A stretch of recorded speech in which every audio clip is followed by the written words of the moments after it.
Mehetünk? Nem tudom hova, hogy esik a szombat. Sziasztok, majd ha János befogta a száját a tévéműsor gyártás közben, akkor beköszönök, és Én nekem kéne és nem fogja be a száját. Támogatunk a Makma. Támogatunk a játéknet.hu. Játékok bombaáron a netről, akár másnapra.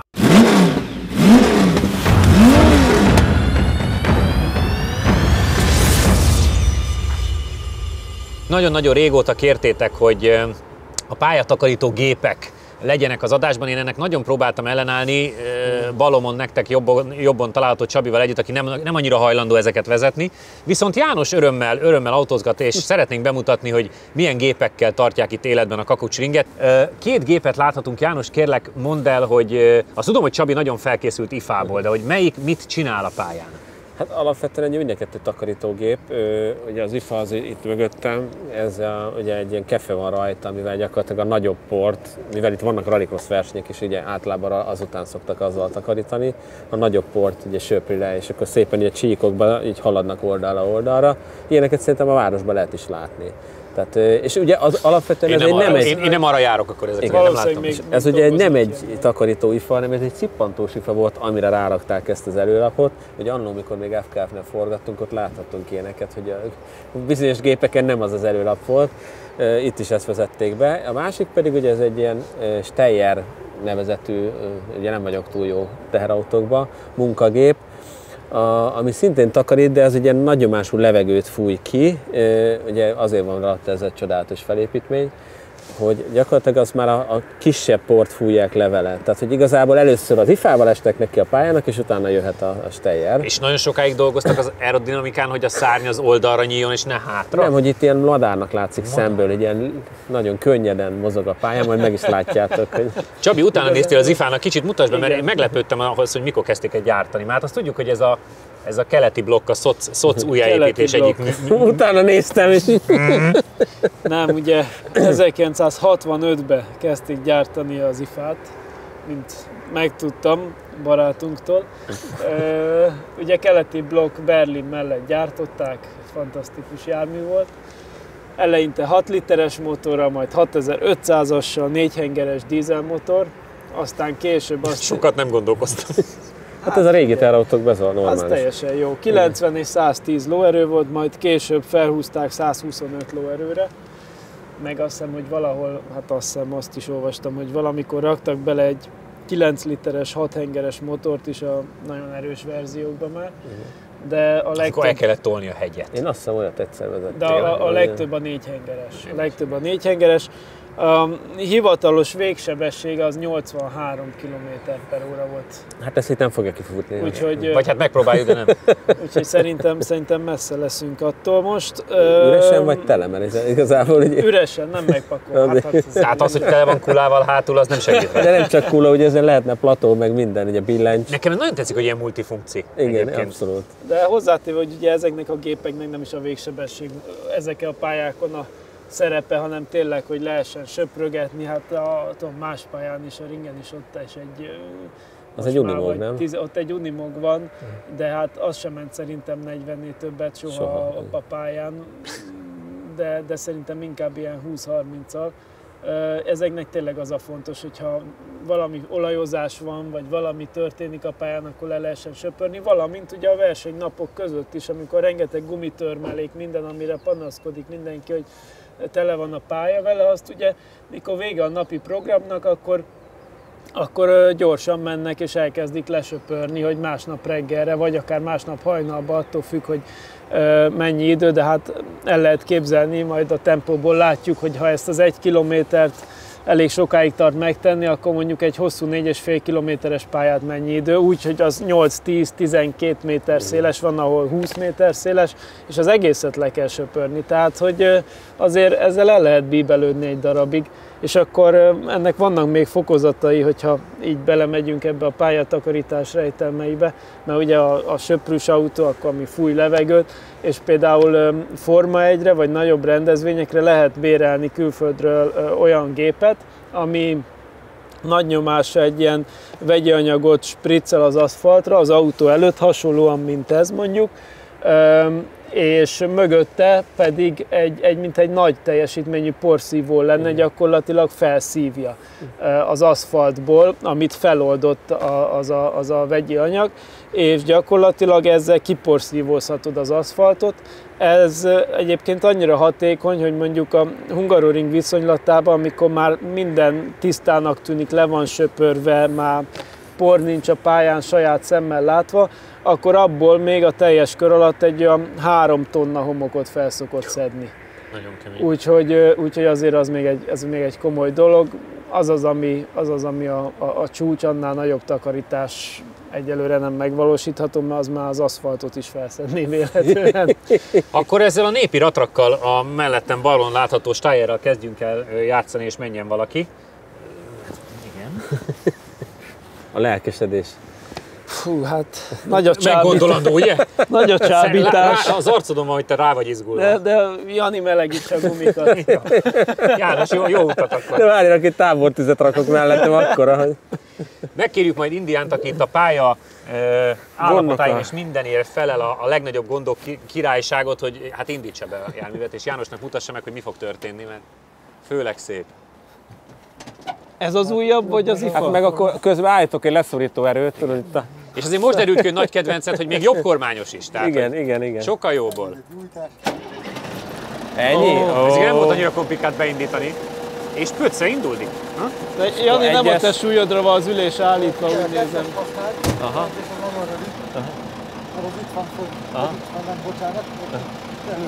Aha.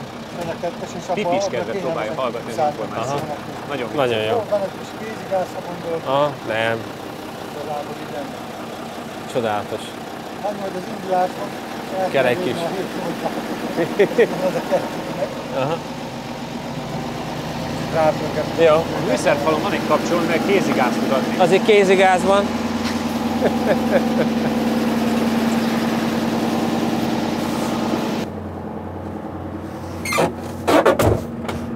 Jó záródik!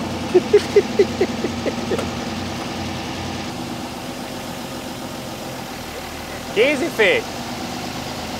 És nézd le maga mellé! Ott az melyik? Ez nem. Nem tudom. Ebből is látszik, hogy nem lenne időnk menni mindkettővel, tehát azért már most elindulni se lehet. Így. De ez jó, ez jó lesz. Ez össze. Próbáld meg. Már gurul. Gurul. Hátra ne menjél! Akkor jó. Mi van mögöttem? A kocsi? Hát megállt! Megállt, úgyhogy ne menj hátra! Ez az, és megmozdult. És ez már majdnem a végsebessége.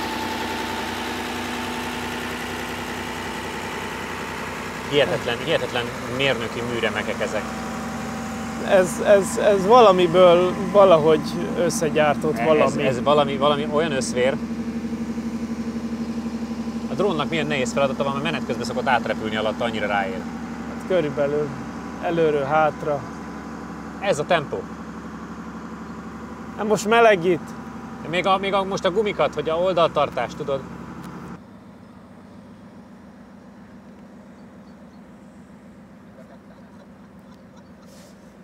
Na, tehát az van. Elfordul, Jani!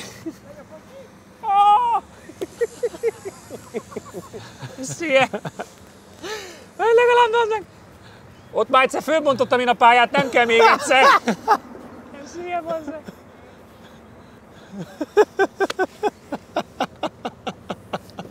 Az, de szép lesz. Ugye, egy tribün van, annak is neki megy. Igen, egy pálya dolog van, aminek nem kéne neki menni, de azért az majdnem sikerült. De azért Indián is futott kétségbeesve. Igen. Két irányból próbálták megközelíteni a járművet. Szóval látható, hogy a tempó nem eszem. Szerintem repülőrajttal induljon, jó? Én se gondolom, hogy érdemes megállni. Rajtoljon el, azt úgy látom, vissza fog hozzánk jönni.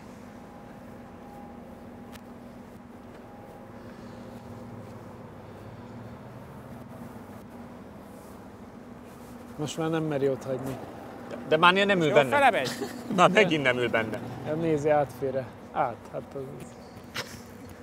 De egy kicsit jobbra húz a dolog. Úgy mondanám, hogy nem jó a futóműbeállítása, mert alapból jobbra megy. Tehát a simát már elfordulja az egyenesbe.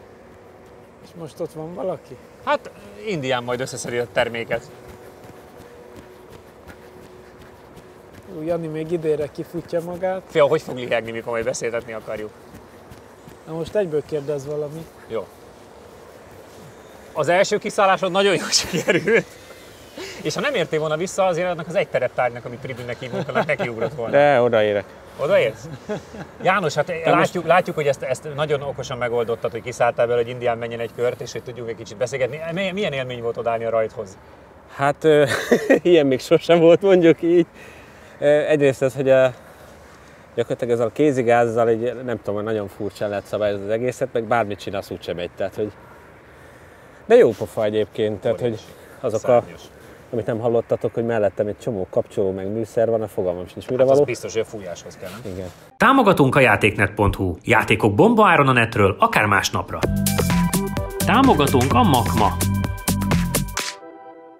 Megsérült a szélvédőd? Az Ixon Kft. Nálad a helyszínen megjavítja. Támogatunk a Data Expert. Adatokat csak tiszta forrásból. Támogatunk az Xperion Kft. Fúj is van-e egyébként? Hát, szerintem csak megy. Hiszem. Kicsit beszélgessünk a szezonról, a második szezonról, mióta 2 kört mentünk. Volt itt minden, Csabi, először téged kérdezlek, hiszen azért neked voltak idén eseményeid, és akkor óvatosan fogalmaztam. Egyetlen egy volt, csak a Subaru-s igazándiból. De az elég nagy volt. Ezt mondtam Csabinak, hogy ezzel rárakod egy nagyon szép csúszásba fordulsz. Viszont nem rakta fel a 6-dikat, hanem elment inkább 5. sokon. Na, tessék egy forgás. Első megcsúszás. Hát ez is azért véleményes. Nem volt semmi extra. Mire emlékszel a legjobban? Vagy mi tetszett, mit szerettél? Szerintem egyébként alapvetően ez a 2 körös verzió úgy beválni látszik, mert annyira szorosak voltak már az idők az egykörös értékelés alapján, valami nagyon sok ilyen félrehordás lett, vagy hogy mondjam, ilyen keresztbeverés, az első körbe ez a jobb, a másodikba az a jobb, stb. Tehát, hogy szerintem nagyon érdekes lett ilyen szempontból, úgyhogy nem csak minket szórakoztat az, hogy a második kör elejét hogy csináljuk, mert az még mindig azért izgalmas tud lenni egy olyan autóval. Egyébként pont a versenyautókkal kevésbé, tehát ott a Subaru-nál az azért is volt meglepő. Néhány utcai autóval az egy sokkal izgalmasabb rész. A versenyautók jellemzően azért sokkal stabilabbak, és azzal nem szokott probléma lenni. Úgyhogy nekünk is kihívás volt sokszor ez, de persze, hát voltak itt olyan autók. Most idén azért iszonyat lóerő háború volt, tehát valaki ide, hogy 600 lóerő, hát az már semmi, miről beszélünk. Igen, mert a 770 volt már az alap egy idő után. Igen, tehát hogy azért mondom, hogy voltak azért olyan autók, voltak nagyon pozitív meglepetések, szerintem elég sok, ugye nekem az AMG GTC is egy nagyon pozitív meglepetés volt, hogy az ennyire jól teljesített itt, sose gondoltam volna, hogy őszinte legyek, de hát volt még számtalan olyan autó, ami azért nagyon, nagyon tetszett nekünk szerintem. Meg hát sajnos elő-elő jöttek, ugye, mivel egyre több ilyen tuning autót hoznak a kedves nézők, és köszönjük is nekik, de azért elő-elő jöttek műszaki problémák is. Úgyhogy... Gondoljunk csak a Golfra, ami olyan füstöt húzott, amit máig nem értem. Szerintem az volt nekem a legijesztőbb momentum. Tehát a Subaru egyáltalán nem ijedtem meg, mert nem történt semmi, azért fékeztem egyből, mert ott, ha az egy versenyen vagy valami, akkor elkezdek küzdeni és megpróbálom visszahozni, de ott annyi volt, hogy utána, akkor fékezek, meg fogunk állni, kicsúszunk a fűbe, semmi nincsen. De az a Golf az ijesztő volt, mert olyan fehér füst jött ki, mondom, azért szétrobban a motorja, vagy valami, az kellemetlen. De hál' Istennek nem történt vele semmi, állítólag annak az a normál működése. Voltak izgalmak, de azt gondolom, hogy egy rendkívül eseménydús év volt, valamint ugye külön csatornát nyitottunk. Nagyon örülök, hogy ilyen jók a visszajelzések, nagyon örülök, hogy ilyen sokan kijöttök a forgatásokra, amik nyílt forgatások voltak, vagy vannak, Szerintem ez mindig nagyon pozitív, ugye Janival mentünk a KTM-mel, ahol szintén nagyon sokan kijöttetek, és tényleg úton útfélen, amikor valaki felismer, és találkozunk, vagy beszélünk, nagyon pozitív visszajelzések vannak, ezek nyilván jól esnek mindannyiunknak. János, hasonló kérdéseim vannak, te hogy élted meg a két kört, és mire emlékszel a szezonból, mi volt a kedvenced, vagy mi volt esetleg, amitől tartottál? Hát a két körnek az elejétől tartottam, ugye azt a legdurvább emlékem az, amikor az első komolyabb autóban próbáltuk, azt hiszem, hogy M5 volt. M5 volt talán, igen. Azzal ott átmenni, hát mondtam mindig, hogy meg akarsz minket ölni. Alapvetően nagyon sok nagyon jó autóval mentünk, hát nekem ugye a versenyautók, ugye a Subaru VRX mondjuk az tényleg egy ilyen kiugró volt, de akár újra visszajött a Fábia, milyen rekordot ment, tehát azért nem gondoltuk volna, hogy 43-as időnk lesz valaha, aztán most meg már azt gondolkozunk, hogy mire megyünk 42-t. Tehát, hogy az egy kicsit úgy már tényleg így, hát hogy mondjam, megy most már ez. Legalábbis korábban erőttel egyre gyorsabbak vagyunk. De hát utcai autóban is ugye M5-ökkel jött 700, meg 750, meg 770, igen. Meg nem tudom hány lóerős erőt, vagy M5, de ott is ugye a Competition az nekem nagyon-nagyon tetszett, az egy hatalmas élmény, hogy egy BMW gyári turingos autó ennyit tud még gyorsulni. De ugyanúgy szerintem az AMG GT az hihetetlen volt, az a Csabi ment egy olyan űridőt, hogy úristen. Úgyhogy voltak nagyon jó autók, de nekem egyébként egy csomó ilyen kevésbé jó autó is tetszett, és hogy úgy megvan. Például amikor az E3 kupéval mentünk, az is egy tök jó kis autó volt. Tehát voltak olyan autók, amiről nem gondoltam, hogy olyan jót megy, meg volt, amiről ugye jobbat gondoltunk, aztán rosszat ment, ugye a Stinger GT például. Szegényt ezt elég sokat csavazzuk, de hát nem, annyi lehetőséget adtunk már. Igen. Hát meg ugye az a kocsi tényleg új korában jött, szinte új gumival felkészítve, stb. Tehát, hogy megadtunk neki minden esélyt, de valahogy az nem jött össze. Voltak kisebb kalandok, de alapvetően jobban sült el. Én azt hittem, hogy ott azért több olyan lesz, hogy gépészkedünk, hogy a pályán maradjunk. Most egyszer Csabinak véletlenül. Mi azért a felvételekből úgy látjuk, hogy ott azért gépészkedtek. Igen. Egyébként amikor az R5-tel elfordult, az is gyönyörű volt. Az R5-ös csúszás tényleg. Amikor csúszott, az nagyon durva volt ott. Alapvetően tök jó. Ugye néha a féktávon nem tudunk megállni, vagy ha belegondolok, hogy mentünk a Shelby F150-nel, meg utána Raptorral, ugye? Tényleg. Hatalmas tankat. Meg majd kíváncsi leszek Csabi véleményére, mert azt néztem, hogy az ülés az inkább kényelmes, nem ilyen sportos, fogós. Tehát azért a kanyarokban biztos szépen meg ott, hogy megindul? Igen. Úristen. Ja, meg hát ezzel a sikán, az csak egy ilyen... Átment egyenesen. Jó. Tehát porzik az út mögötte, lássuk, hogy nem volt meg a sikán. Legyünk őszinték. Például abban szerintem magasabban ültem, mint most a kis takarítógépben. A fekete, az borzalmas. Úgyhogy azért voltak olyan autók, ami hát nem feltétlenül idevaló, de mégis nagy élmény volt. Nekem a legfélelmetesebb az egyik ilyen cross buggy akármi volt, ami így billege, nem a versenyverzió, hanem utána az egyik kenem. Hanem volt egy utcai. Igen. Az billeget, hogy úristen. Nekem az volt a legfélelmetesebb. Meg hát mentetek a Gokárttal, a KZ-val, ugye? Tehát ja, hát volt jó, itt minden. igen, az az UFO volt. Tehát ugye abszolút rekordelidőt igen, megfutottuk. Hát azzal még igazából az élményem van, hogy tudom, hogy elrontottam az első kört. Tehát abban a Gokartban sokkal több volt. Csak az meg tényleg az itt szétver, meg ugye az Csabinak már tiszta lidafoltjai lettek csak attól, hogy itt előtte egy kicsit ment bele. Szerintem a régi adásokban kevesebb olyan autó volt, amivel nem mentünk jó időt, de mégis élveztük. Most mióta két körös van, azóta egy csomó olyan, amikor úgy nem számít, hogy milyen időt mentünk, mégis mosolyogtunk, és jó volt velük menni.